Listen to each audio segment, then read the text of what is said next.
కొత్తపేటలో క్షుద్ర పూజల కలకలం రేగింది.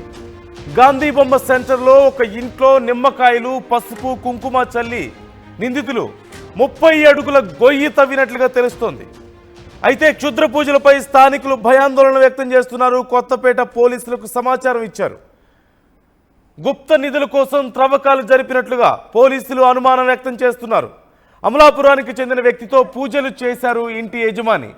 పోలీసుల విచారణలో పొంతనలేని సమాధానాలు ఇస్తున్నారు ఆ యజమాని. 6గురిని అదుపులోకి తీసుకొని పోలీసులు విచారిస్తున్నట్లుగా తెలుస్తోంది. పెద్ద మొత్తంలో పసుపు, కుంకుమ లాంటివి చల్లి అక్కడ పెద్ద గొయ్యి తవ్వారు. మనం విజువల్స్ లో చూడొచ్చు. అక్కడ ఉన్నటువంటి పరిస్థితిని మనం చూస్తున్నాం. పసుపు, కుంకుమ లాంటివన్నీ కూడా అక్కడికి పెట్టారు. అలాగే నిచ్చెన వేసుకొని మరి త్రవ్వినటువంటి అంత పెద్ద గొయ్యి మనం చూస్తున్నాం. ఒక ఇంట్లో తవ్వినట్లుగా తెలుస్తోంది. అది కూడా సుమారుగా 30 అడుగుల గొయ్యి తవ్వినట్లుగా తెలుస్తోంది. ప్రాథమికంగా ఇవి అక్కడ గుప్త నిధుల కోసం త్రవ్వారు అంటూ సమాచారం అందుతోంది. ఈ నేపథ్యంలో ఇప్పటికే వేరే ప్రాంతం నుంచి తీసుకొచ్చి మరి అక్కడ క్షుద్ర పూజలు చేసినట్లుగా తెలుస్తోంది.